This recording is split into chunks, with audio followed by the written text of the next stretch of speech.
갈릴리 바다 건너편으로 가셨다. 그리고 거기에 큰 무리가 따랐다. 이는 병자들의 행하시는 표적을 보셨다라고 이야기합니다. 예수님께서 병자들에게 많은 표적을 행하셨는데 오늘 그런 표적이 우리 가운데도 같이 있으면 좋겠다 하는 생각이 듭니다. 자꾸 나이가 들어가니까 자꾸 아파지는 것 같아요.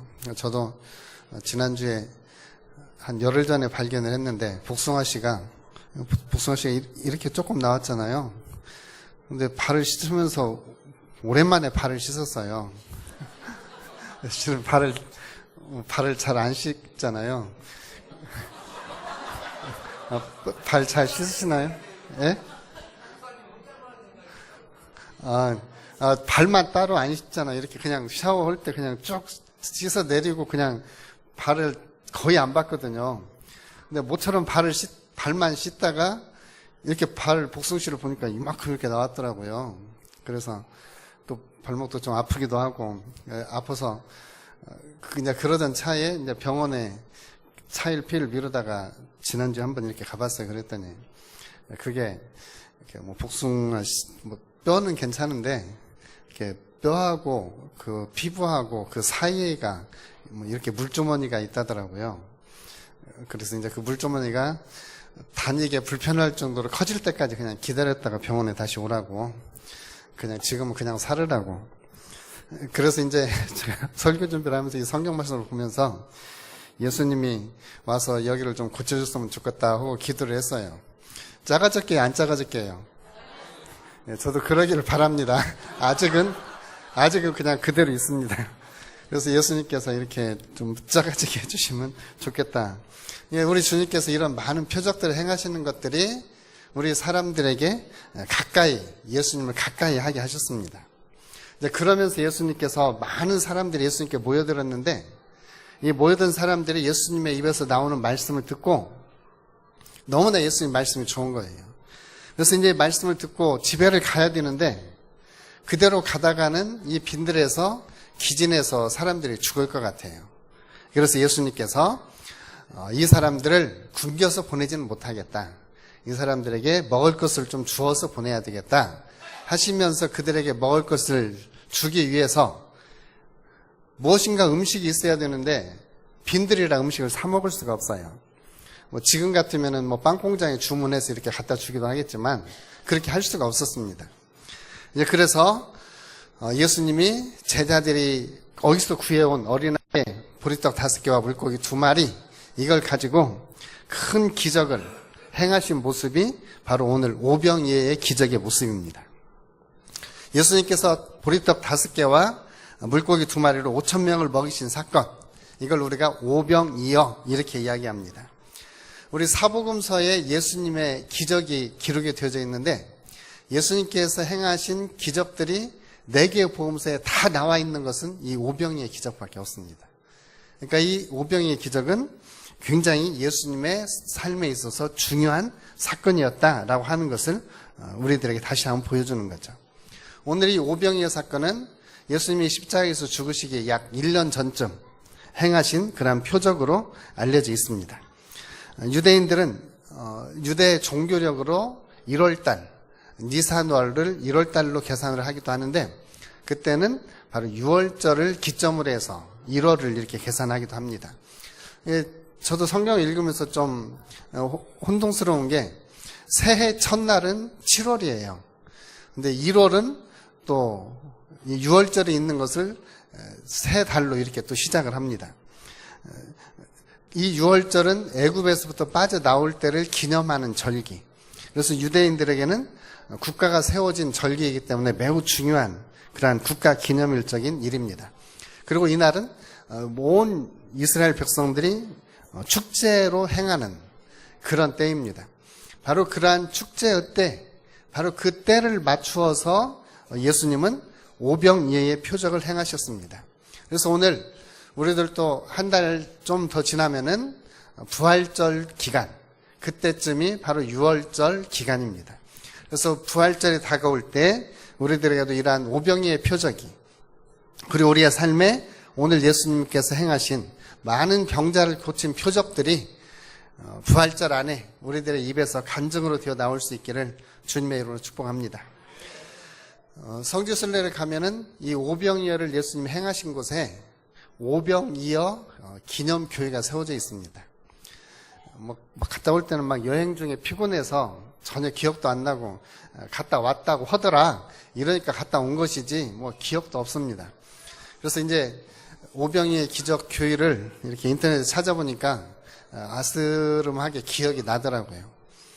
거기 가서 들었던 설명도 기억이 나고요. 갈릴리에서 잡히는 고기는 비늘이 2개밖에 없는데 여기 모자이크에 붙어있는 고기는 비늘이 3개라든가 잡히는 고기는 비늘이 3개인데 비늘이 2개밖에 없다든가 그렇게 했던 설명도 이렇게 기억이 나는 것 같아요. 그래서 예수님이 오병이어를 행하신 그곳에 마태는 빈들이라고 하였고 오늘 이 책에서는 벳세다 건너편이라고 이렇게 이야기를 하고 있습니다.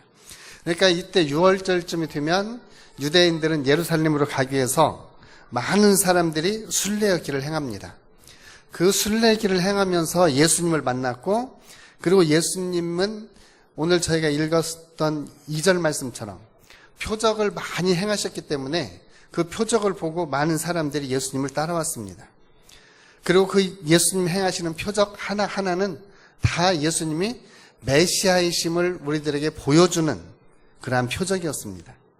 그런데 이제 예수님을 따라다니는 사람은 이 표적을 보고 이 표적이 바로 예수님이 하늘로서 오신 하나님이시구나. 이 표적이 메시아이구나. 이렇게 알고 따라다니는 사람들은 극소수인 것 같아요. 대부분 사람들은 자기들의 육체적인 필요, 그러니까 병을 낫기 위해서 예수님을 따라다니는 사람도 있었고 또 어떤 사람들은 예수님 옆에 있으면은 최소한 삼시세끼는 해결이 되는 것 같아요. 음식이 없으면은 음식이 나와라 뚝딱 해서 이렇게 음식도 나눠주고 이러니까 그런 먹고 사는데 걱정이 없을 것 같으니까 예수님을 따라다니는 사람도 있었습니다. 또 어떤 사람들은 호기심 때문에 따라다니는 사람도 있었어요. 예수님 병자를 고친다. 참 신기하다. 참. 어떤 사람들은 그런저런 생각도 없이 아이고 저 사람은 시장 가네. 나도 그냥 걸음이라도 지고 시장 가야 되겠네 하면서 따라다니는 그런 사람들도 있었습니다. 그러니까 예수님께서 행하시는 그 표적은 예수님께서 무리들을 보시고 목자 없는 양처럼 불쌍히 여기시고 그들을 위해서 끊임없이 천국 복음을 하나님 나라의 비밀을 가르치셨는데 따르는 사람들은 그런 예수님의 의도와 예수님의 목적을 잘 몰랐던 것이죠. 물론 이스라엘의 정치적인 지도자도 있었고 그 유대 지역에 성전을 중심으로 해서 종교 지도자들도 있었습니다. 그러나 그들은 영적으로는 눈먼 지도자에 불과했습니다. 예수님은 그 육체적으로 굶주린 백성들을 보면서 그들의 영혼이 굶주려 있는 것을 보시고 그들에게 천국 복음과 하나님 나라의 말씀을 그들에게 가르치셨습니다. 이로 볼 때 예수님은 정말로 영혼의 참 목자이셨습니다. 예수님은 그 영혼의 필요를 아시고 그 영혼의 하나님의 말씀으로 그 영혼을 채우시고 그리고 그들의 육체적으로 기진할까 해서 육의 양식을 채워주었던 것이 바로 이 오병이어의 기적입니다. 오늘 말씀해 보시면 예수님께서 5절 말씀이면 눈을 들어 큰 무리가 자기에게로 오는 것을 보십니다. 예수님께서 눈을 들어서 무엇인가 보셨다고 하는 것은 이제 예수님께서 하나님의 일을 행하실 시점이 된 것을 이야기를 합니다. 그러면서 그때 빌립에게 묻습니다. 우리가 어디서 떡을 사서 이 사람들을 먹이겠느냐? 예수님께서 이렇게 질문하신 것을 사도 요한은 이렇게 해석을 했어요. 사도 요한은 6절처럼 이렇게 말씀하시면 친히 어떻게 하실지를 아시고 빌립을 시험하고자 하심이라. 그러니까 예수님께서는 자기가 어떻게 하실 것을 이미 아셨어요. 이제 이걸 보러 예수님의 예지의 은사 아니면 예수님의 지식의 말씀의 은사 이렇게 말합니다. 예수님께서는 미리 아시고 이 사실을 이야기를 합니다. 그런데 그 의도에는 빌립을 시험하고자 하는 그러한 의도도 있었다는 것이죠. 예수님께서 무리가 오는 것을 보시고 눈을 들어서 보시면서 이제 무엇인가 좋은 일을 해야 되겠구나. 한편 빌립의 신앙도 시험하는 일이었다라고 요한은 해석을 하고 있습니다. 실제 광야에서 먹을 것이 없는 곳에서 많은 시험을 당합니다. 저도 전주 창성교회에 와서 먹는 것 때문에 시험을 참 많이 당했습니다. 내가 첫 번째로 당한 큰 시험이 먹는 것으로 인한 시험이었습니다. 그래서 이제 저도 먹는 걸 조심하는데 오늘 이 먹는 것 때문에 빌립도 시험을 당합니다. 근데 성경에 보니까 시험 당한 사람이 참 의외로 많더라고요. 그 광야로 애굽에서 빠져나왔던 백성들이 시험을 많이 당했는데 그 시험 중에 하나가 먹는 것 때문에 많은 시험 당했어요. 고기 주세요. 이것 때문에 시험 당했죠. 광야에서 만나만 먹으면서 마늘 주세요. 부추 주세요. 이러면서 또 시험 당했고요. 참 먹는 것으로 광야에서 시험 많이 당했고 또 제가 제일로 좋아하는 분이 한 분 계시거든요. 그분 이름이 예수님이라고 하는데 그분도 공생이 처음 시작하면서 당한 시험이 먹는 것 시험이더라고요. 금식하면서 40일을 줄이신 후에 사단이 와서 예수님을 먹는 것 가지고 시험합니다. 먹는 것 가지고 장난치는 사람은 능지처참해야 됩니다. 우리도 먹는 것 가지고 시험을 예수님도 당하셨더라고요. 예수님께서 마치 시험을 당하신 것처럼 저와 여러분들은 시험 안 당해야 됩니다. 이제 앞으로 먹는 것 때문에 우리가 절대 시험을 당하지 않았으면 좋겠습니다. 성경에 보면 또 먹는 것 때문에 시험 당한 사람이 엘리사의 종이에요. 막 먹을 거 가지고 막 열심히 국을 끓여놨는데 먹어보니까 독이 들었어요. 엘리사가 밀가루 한 조각 탁 집어넣고 해독해서 모든 사람이 먹는 이런 시험. 그런 시험들을 저와 여러분들은 좀 이겨낼 수 있기를 주님으로 축복합니다. 근데 또 성경에 보면 그런 시험도 있어요. 진수성찬이 차려져 있어도 너를 해하려고 하는 사람이 있으면 목에다 칼을 차라. 그러니까 음식을 가려서 잘 드시면 좋습니다. 그런데 오늘 여기에서 빈들에서는 200데나리온의 떡, 그러니까 한 사람이 1년 동안 버는 돈, 그게 200데나리온입니다. 아니면 300데나리온. 그러니까 한 사람이 1년 동안 벌을 만큼의 많은 돈을 들여서 떡을 사서도 이 5,000명을 먹일 수가 없어요. 남자만 5,000명이라고 그랬으니까 대부분 남자 하나에 있으면 거기에 아내 있을 것이고 뭐 자녀 있을 것이고 그러면 한 3명 더 추가되면 한 2만 명 정도? 이 한 사람이 2만 명 정도를 먹일 수 있는 떡을 여기서 구할 수가 없습니다. 그래서 이 빌립이 200데나리온 떡을 사도 이 사람 다 먹이기가 좀 부족할 것 같습니다. 이렇게 이야기를 합니다. 빌립은 정확하게 계산해서 정확하게 파악을 한 겁니다. 그런데 이제 빌립이 하나 예수님 앞에 시험을 당한 게 있죠. 빌립은 지금까지 예수님 따라다니면서 많은 예수님의 기적과 표적 행하시는 모습을 봤습니다.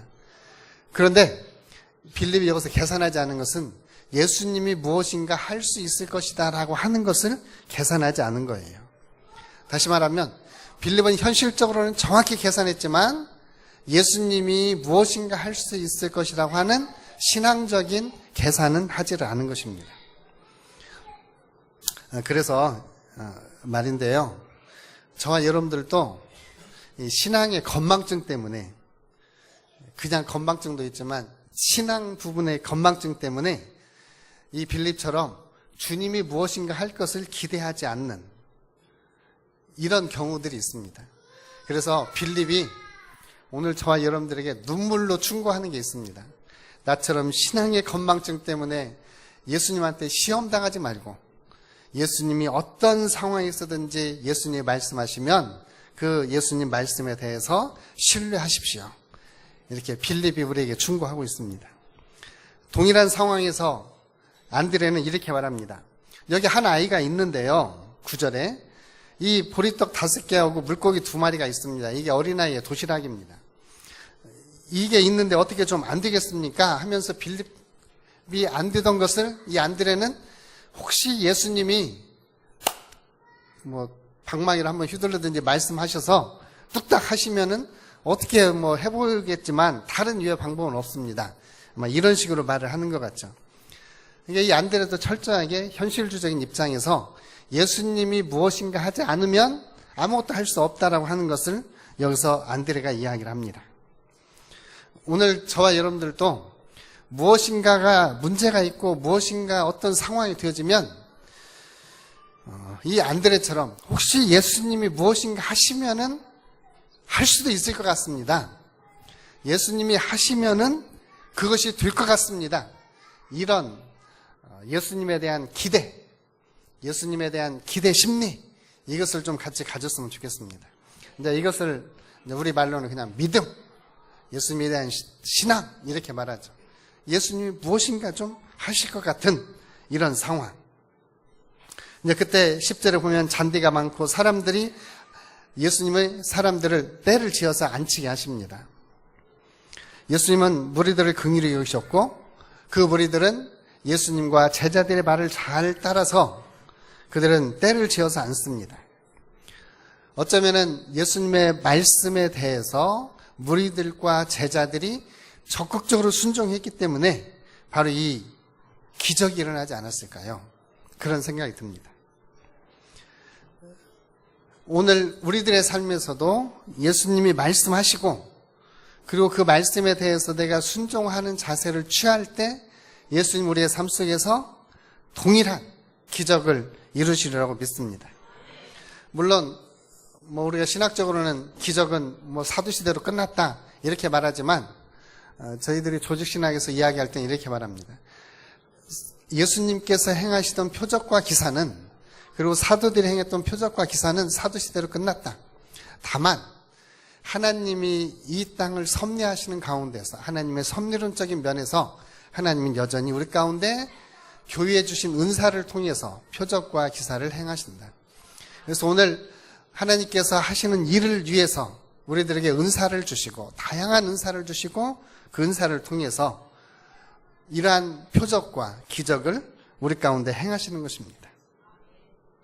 오늘 이 어린아이가 가져왔던 생선도 여름에 먹을 수 있는 방어나 농어 같은 그런 생선이 아니에요.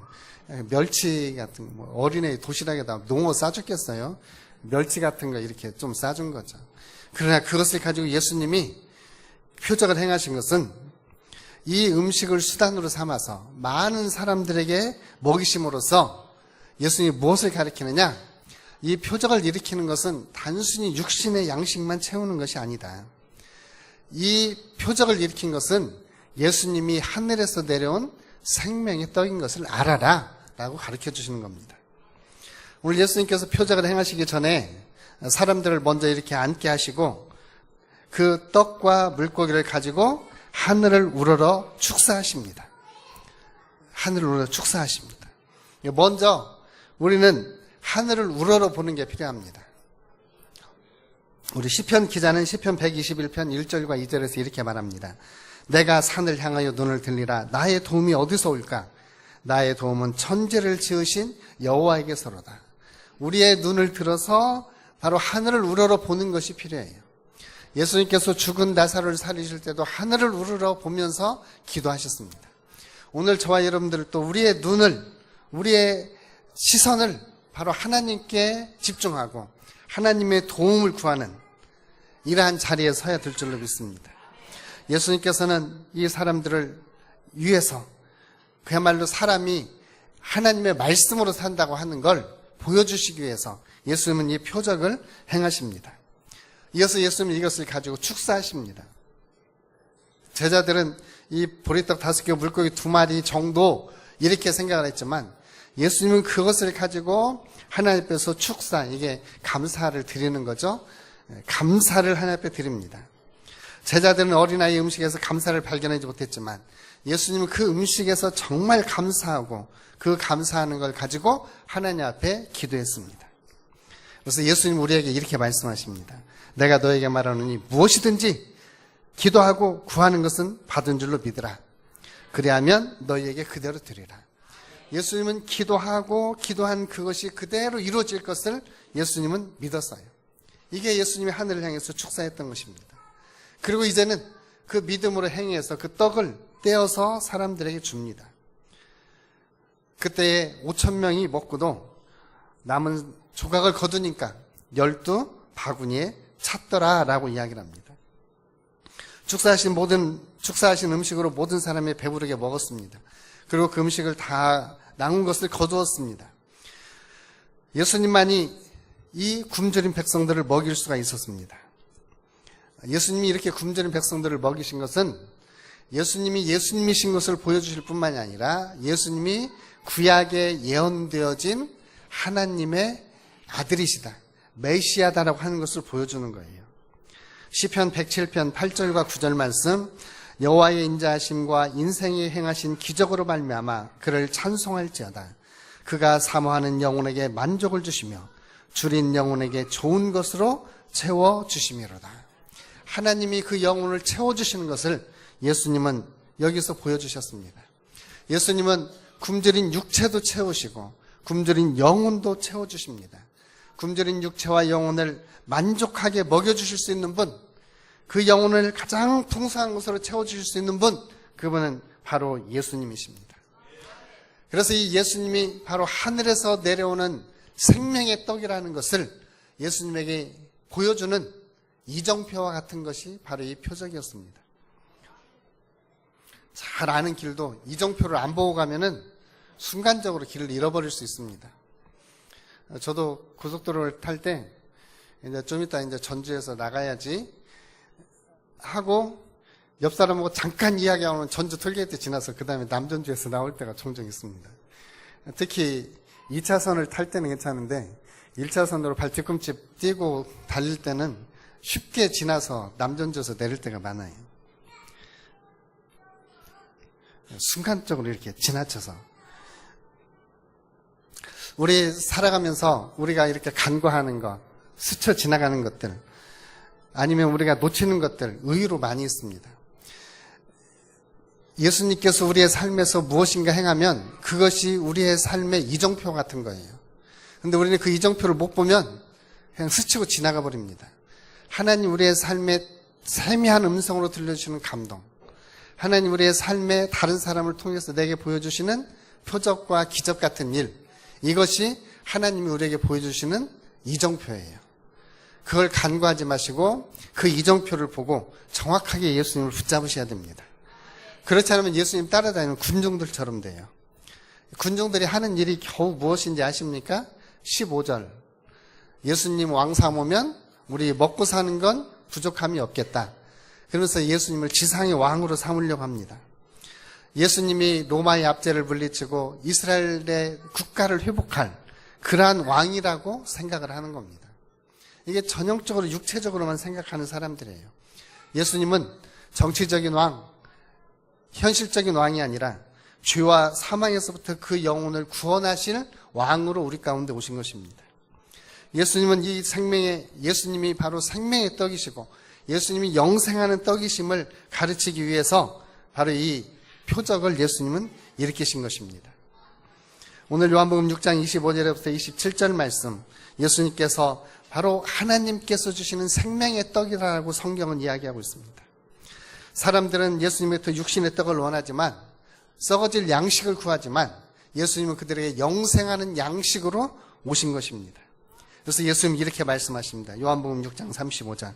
나는 생명의 떡이니 내게 오는 자는 결코 줄이지 아니할 터이요 나를 믿는 자는 영원히 목마르지 아니하리라. 그래서 예수님이 영원한 생명의 떡이시고 예수님을 먹고 마시는 자는 영생을 가졌다고 예수님은 우리에게 말씀하십니다. 때때로 예수님은 우리 앞에 문제를 내어놓기도 합니다. 그런데 예수님이 내주시는 문제는 예수님 없이는 풀 수가 없습니다. 예수님이 유일한 열쇠입니다. 열쇠에 대한 전라도 사투리가 쇳대입니다. 예수님만이 우리의 삶의 쇳대다. 예수님만이. 우리 인생 앞에 펼쳐지는 문제, 그 문제를 우리 예수님께서 허락하신 문제라면 그 문제의 맞춤형 열쇠는 오로지 예수님이다. 그래서 우리 앞에 어떤 문제가 있을 때 예수님 앞에 문제를 내어놓고 그 예수님이 문제를 해결해 주시기를 우리는 주님 앞에 간구해야 됩니다. 요한계시록에도 보면 예수님은 천국과 지옥의 권세를 가지고 있는 열쇠라고 이야기하고 있어요. 다윗의 열쇠를 가지신 분으로 설명을 합니다. 그리고 오늘 이 표적이 우리에게 주는 중요한 교훈이 하나 있습니다.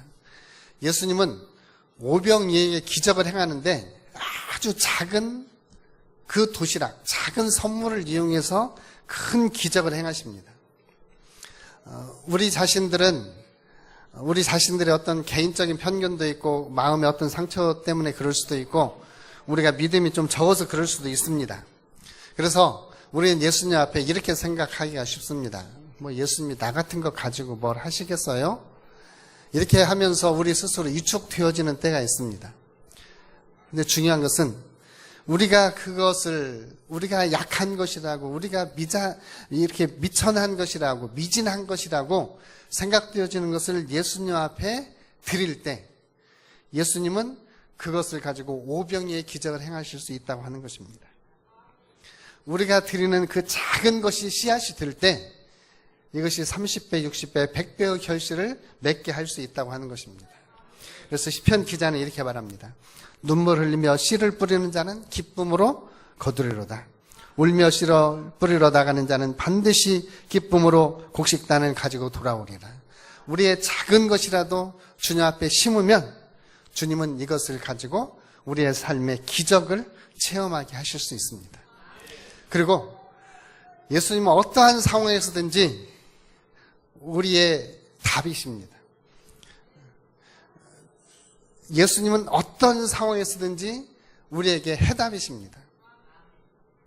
오늘 사람들이 먹어야 되는 그러한 상황 속에서 예수님이 오병이의 기적을 베푸심으로써 그들에게 문제를 풀어주셨습니다.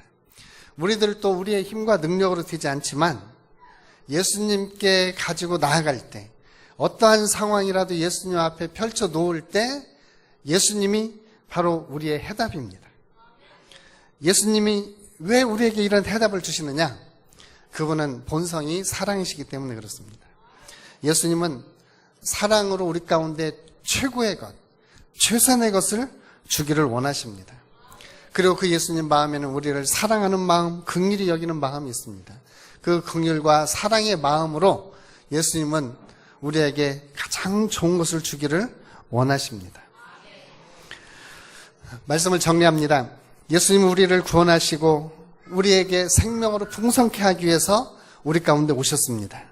그리고 우리의 인생길에 동행하여 주시면서 예수님 우리에게 가장 좋은 것을 채워주시는 분이십니다.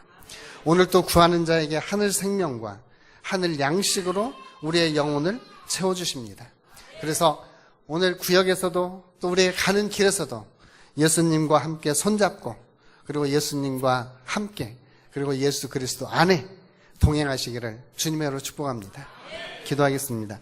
아버지 하나님 고맙고 감사합니다. 오늘 주신 말씀 우리의 삶에서 예수님이 문제의 해답이고 예수님이 결국에 우리의 응답이고 해답임을 알고 예수님과 함께 예수님 안에서 오병이어의 표적이 우리 가운데 일어나게 하여 주옵소서.